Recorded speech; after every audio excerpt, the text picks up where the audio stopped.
ಕರಾವಳಿಯಲ್ಲಿ ಕಡಲ್ ಕೊರೆತ ಹೆಚ್ಚಾಗ್ತಾ ಇದೆ. ಅಬ್ಬರ ಇದರ ಪರಿಸ್ಥಿತಿಯಿಂದಾಗಿ ಸದ್ಯ ಅರಣ್ಯ ಇಲಾಖೆಯ ನೆಡುತೋಪಿನ 8 ಎಕರೆ ಏನಿದೆ ಕೊಚ್ಚಿ ಹೋಗ್ಬಿಟ್ಟಿದೆ. ಕಾರವಾರದ ದೇವಭಾಗ ಕಡಲ ತೀರದ ನೆಡುತೋಪಿದು ಬೋಳುಗುಡ್ಡದಂತಾಗಿದೆ. ಅರಣ್ಯ ಇಲಾಖೆಯ ನೆಡುತೋಪು 2 ದಿನಗಳ ಹಿಂದಷ್ಟೇ ರೆಸಾರ್ಟ್ನ 4 ಕಾಟೇಜ್ಗಳು ಇಲ್ಲಿ ಕೊಚ್ಚಿ ಹೋಗಿದ್ವು. ಈಗ ನೆಡುತೋಪು ಕೊಚ್ಚಿ ಹೋಗಿದೆ. ಕನ್ನಡ ಜಿಲ್ಲೆಯಲ್ಲಿ ಮಳೆಯ ಅಬ್ಬರ ಅಲ್ಪ ಕಮ್ಮಿ ಆಗಿದೆ. ಹವಾಮಾನ ಇಲಾಖೆ ಒಂದು ಮಾಹಿತಿಯನ್ನು ನೀಡಿರುವಂಥದ್ದು, ಅಬ್ಬರದ ಗಾಳಿ ಬರ್ತದೆ, ಇನ್ನೊಂದು 3-4 ತಾಸುಗಳಲ್ಲಿ ಹೆಚ್ಚಿನ ಮಳೆಯಾಗುವ ಸಾಧ್ಯತೆ ಉತ್ತರ ಕನ್ನಡ ಜಿಲ್ಲೆಯ ಭಾಗದಲ್ಲಿದೆ ಅನ್ನುವಂತಹ ಒಂದು ಸೂಚನೆಯನ್ನು ನೀಡಿರುವಂಥದ್ದು. ನಾವಿವತ್ತು ಕಾರವಾರದ ದೇವಭಾಗ ಕಡಲ ತೀರದಲ್ಲಿದ್ದೀವಿ. ಈ ಭಾಗದಲ್ಲಿ ಅಲೆಗಳ ಅಬ್ಬರ ಹೆಚ್ಚಾಗಿರುವಂಥದ್ದು. ಯಾಕೆಂತಂದರೆ ಮಳೆಯ ಪ್ರಮಾಣ ಹೆಚ್ಚಾಗ್ತಾ ಇದ್ದಂತೆ ಗಾಳಿಯ ಪ್ರಮಾಣವೂ ಕೂಡ ಹೆಚ್ಚಾಗ್ತದೆ. ಇದರಿಂದ ಕಡಲ ಕೊರೆತ ಪ್ರಾರಂಭವಾಗುವಂಥದ್ದು. ಕಾರವಾರ ಕಡಲ ತೀರ ಭಾಗದಲ್ಲಿಯೂ ಕೂಡ ಈಗ ಕಡಲ ಕೊರೆತ ಪ್ರಾರಂಭವಾಗಿದೆ. ಅದರಲ್ಲಿಯೂ ದೇವಭಾಗದಲ್ಲಿ ಈಗ ಅರಣ್ಯ ಇಲಾಖೆ ಒಂದು ನೆಡುತೋಪನ್ನು ಇಟ್ಟಿದೆ. ಆ ಭಾಗದಲ್ಲಿ ಸಾಕಷ್ಟು ಅನಾಹುತ ಆಗಿದೆ. ನೀವು ನೋಡ್ಬೋದು ಈ ಭಾಗದಲ್ಲಿ ಯಾವ ರೀತಿಯಲ್ಲಿ ಕಡಲ ಕೊರೆತ ಆಗಿದೆ ಅನ್ನೋದನ್ನು ಕೂಡ ನಿಮಗೆ ನಾನು ತೋರಿಸ್ತೇನೆ.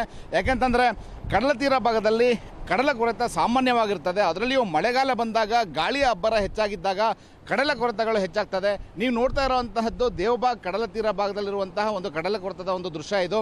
ಈ ಭಾಗದಲ್ಲಿ ಅರಣ್ಯ ಇಲಾಖೆಯವರು ಸುಮಾರು 15 ಹೆಕ್ಟೇರ್ ಪ್ರದೇಶದಲ್ಲಿ ಅರಣ್ಯವನ್ನು ಬೆಳೆಸಿದ್ರು. ಅದರಲ್ಲಿಯೂ ಗಾಳಿ ಮರವನ್ನು ಮತ್ತು ಹೊನ್ನೆ ಮರವನ್ನು ಈ ಭಾಗದಲ್ಲಿ ಬೆಳೆಸಿದ್ರು. ಗಾಳಿ ಮರವನ್ನು ಯಾಕೆ ಕಡಲ ತೀರದಲ್ಲಿ ಬೆಳೆಸಿದ್ರು ಅಂತಂದರೆ ಕಡಲ ಕೊರೆತವನ್ನು ತಡೆಗಟ್ಟುವ ನಿಟ್ಟಿನಲ್ಲಿಯೂ ಕೂಡ ಇದು ಕೆಲಸ ಮಾಡ್ತದೆ. ಹೀಗಾಗಿ ನೆಡುತೋಪುಗಳನ್ನು ಈ ಭಾಗದಲ್ಲಿ ಬೆಳೆಸಿರುವಂಥದ್ದು. ಆದರೆ ಕಡಲ ಕೊರೆತ ಯಾವ ಪ್ರಮಾಣದಲ್ಲಿದೆ ಅಂತಂದರೆ ಕಡಲ ಕೊರೆತ ಆಗದಂತೆ ತಡೆಯಲಿಕ್ಕೆ ನೆಟ್ಟಂತಹ ಗಿಡಗಳು ಕೂಡ ಇವತ್ತು ಕಡಲ ಕೊರೆತಕ್ಕೆ ಆಹುತಿಯಾಗಿರುವಂಥದ್ದು. ನೀವು ನೋಡ್ಬೋದು ಈ ಭಾಗದಲ್ಲಿ ಯಾವ ರೀತಿಯ ಅಲೆಗಳ ಅಬ್ಬರ ಇದೆ. ಜೊತೆಗೆ ಕಡಲ ಕೊರೆತದಿಂದ ನೆಡುತೋಪಿನಲ್ಲಿ ಹೇಗೆ ಮರಗಳು ನೆಲಕ್ಕುರುಳಿದೆ ಅನ್ನೋದನ್ನು ಕೂಡ ನೀವು ನೋಡ್ಬೋದಾಗಿದೆ.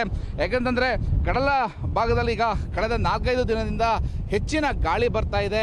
ಅಲೆಗಳ ಅಬ್ಬರ ಹೆಚ್ಚಾಗಿರೋದ್ರಿಂದಾಗಿ ಈ ಭಾಗದಲ್ಲಿ ಕಡಲ ಕೊರೆತ ಸಾಮಾನ್ಯವಾಗಿ ಹೆಚ್ಚಿನ ಪ್ರಮಾಣದಲ್ಲಿ ಆಗ್ತಾ ಇರುವಂಥದ್ದು. ತಡೆಗೋಡೆಗಳನ್ನು ಕೂಡ ನಿರ್ಮಿಸಿದರೂ ಕೂಡ ಅಲೆಗಳ ಅಬ್ಬರ ಹೆಚ್ಚಾಗಿರೋದ್ರಿಂದ ಕಡಲ ಕೊರೆತ ಸಾಮಾನ್ಯವಾಗಿ ಹೆಚ್ಚಾಗ್ತಾ ಇರುವಂಥದ್ದು. ಇನ್ನು ಉತ್ತರ ಕನ್ನಡ ಜಿಲ್ಲೆಯ ಮಲ್ನಾಡು ಭಾಗದಲ್ಲಿ ಹೆಚ್ಚಿನ ಮಳೆ ಆಗ್ತಾ ಇರುವಂಥದ್ದು. ಇನ್ನು ಕರಾವಳಿ ಭಾಗದಲ್ಲಿ ಒಂದು ಸದ್ಯದ ಮಟ್ಟಿಗೆ ಬಿಸಿಲಿದೆ, ಆದರೆ ಗಾಳಿಯ ಪ್ರಮಾಣ ಹೆಚ್ಚಾಗಿರುವಂಥದ್ದು. ಹೀಗಾಗಿ ಅಲೆಗಳ ಅಬ್ಬರ ಹೆಚ್ಚಾಗ್ತಾ ಇರುವಂಥದ್ದು. ಇನ್ನು 2 ತಾಸುಗಳಲ್ಲಿ ಈಗ ಹೆಚ್ಚಿನ ಪ್ರಮಾಣದಲ್ಲಿ ಅಲೆಗಳು ಬರ್ತದೆ ಮತ್ತು ಹಾಗೆ ಮಳೆಯ ಪ್ರಮಾಣವೂ ಕೂಡ ಹೆಚ್ಚಾಗುವ ಸಾಧ್ಯತೆ ಇದೆ ಅಂತ ಹವಾಮಾನ ಇಲಾಖೆ ಹೇಳಿದೆ.